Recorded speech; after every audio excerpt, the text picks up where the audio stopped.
stage on PTS, very proud and pleased and happy, particularly since there's a trauma going on at home. So, let's give a wonderful Stourbridge PTS welcome to Katy wearing Morris, everybody.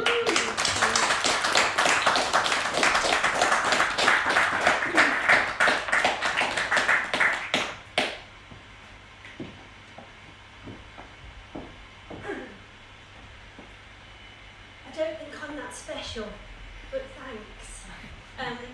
Firstly, thank you very much for inviting me to headline this evening. I'm going to read some of my poems, I hope you like them. I don't know whether you're familiar with my work, but it's feminist and rather risque. But I won't apologise for that, because I shouldn't apologise. I'm going to read a poem from a collection that I wrote with a friend of mine. It's called Inheritance, and the poems explore the experience of motherhood. And this poem was written after the baby was born, and I was trying to come to terms with a new identity. So this is called Self-Portrait After You Were Born. An hourglass, no matter how fat, my cinched-in waist balanced out by my more than ample bosom and my built-for-childbearing hips. I remember thinking I was the shape of an icon. Once, a more experienced woman in Monsoon said that a top I was wearing didn't fit me right because my boobs were too pert, and the clothes were made for older women whose boobs had dropped. I long for that soft cotton now, as my breasts skim my waist, nipples gone brown with purple flowering tips. They could be clappers, hanging below protracted bulbous bells, or they could be a boy, perhaps, though I'm drowning. Once too perky for clothes, now loose and looser daily. I have molten solder flux weaving up my torso, threatening to kiss milk-laden breast. To feel a smooth, soft kiss would be a welcome salutation, but everything is silent crepe paper. I pinch it as hard as I can. The meat is tough. It sends nothing to the brain. After, I'm left with what looks like a Chinese burn. At least I know the blood flows. This pillow doesn't whisper sweet nothings. It shouts and screams about cocooning, about growing babies, about where they press their heads, forcing their way into the world. I trace the paths to the front line where motherhood won, the bloody battle to free the babes. It is celebrated by an indigo indentation. The pillow zip, its under edge, a long envelope, carefully sliced, revealed them to the world, ending their liquid slumber. I carry this for comfort, to remind me of our hard work. There can be nothing after. I'm scared to see underneath.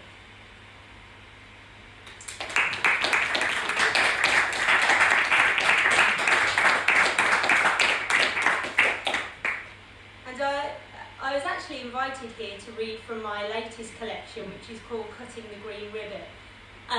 which is an experimental collection, and it's a collection of poetry about womanhood again, exploring female identity, trying to find and experiment with different voices for different types of female identities, finding voices, giving voices to lost identities, marginalised identities, definitions of women that are often unnoticed and unrecognised.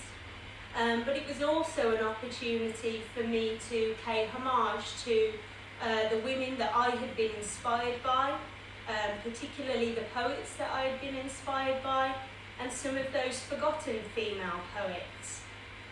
So the next poem I'm going to read is called From Wifey, and you might be familiar with the work of Gertrude Stein, but you might not be familiar with the work of Alice B. Toklas, who was her lifelong partner, who was completely ignored and sidelined by Stein's family after Stein passed away. But in terms of growing Stein's work, Toklas really was her co-poet, if you like, her collaborator, her editor, her motivator, who kept the world going so Stein could write. And they used to write each other little love letters. So this poem is inspired by those love letters and written with Alice B. Toklas in mind. No longer in command, but still cooking, sweet Pinky, your favourite brownie, drinking your coffee and hearing the sound of your velvet purity. Without peer, a rose was a rose, and this war is worse than any war. This dainty birdie is made weaker without cutting your close-cropped hair and catching sight of your brooch. Gone so long, lovey, and loving more and more. Your boss could not stop them taking your children, and since our dog has stopped barking, we long for your questions, your notes in the morning. Strong, strong husband, the bell hasn't stopped ringing, but whilst you're sleeping, mister, this baby bright has stopped twinkling. Baby precious boy, baby precious sleep.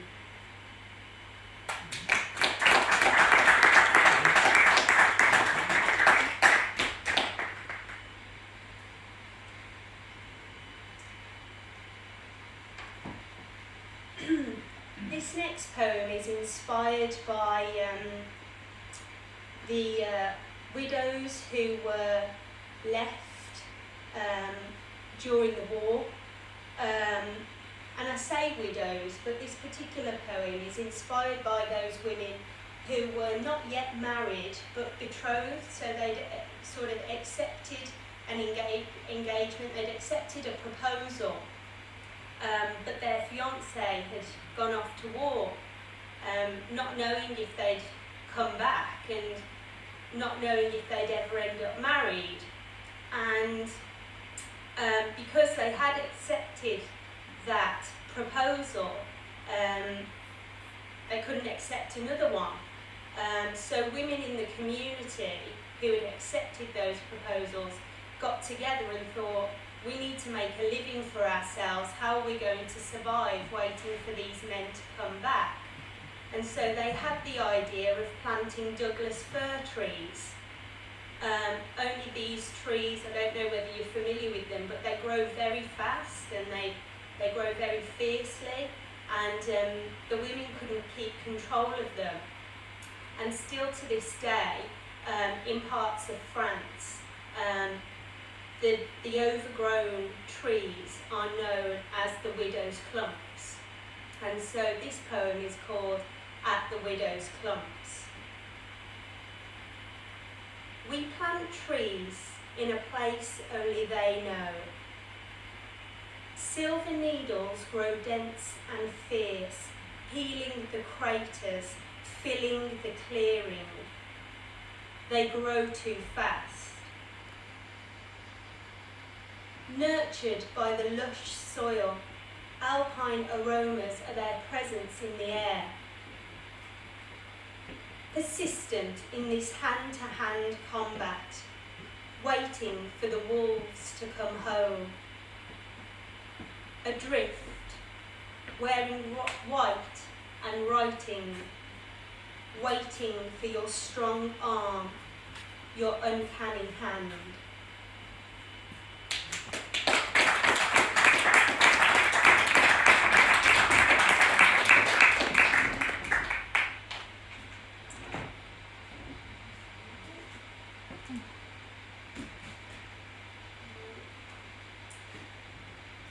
I've got a new book coming out later this year. So I'm going to test out a new one now. My father worked at Rover Longbridge, the car factory, for 36 years of his life, from the age of 15. When that car factory closed, I'm getting emotional, it changed our lives completely. I was in my second year of university at the time. I didn't know whether I was going to be able to complete my degree. We didn't know whether Mum and Dad would be able to pay the mortgage. So my next collection will be about my dad's 36 years at Rover Longbridge, and also how it impacted our family life. Dad was always telling us stories of the factory, and he still talks about it with very, very fond affection. This poem's called Metamorphosis. You were ruled by the track that sliced its way through the factory, that carved the operating chaos of your life. Me too, by the blood in my arms. The cartographic lines drawn in the grass lay before me.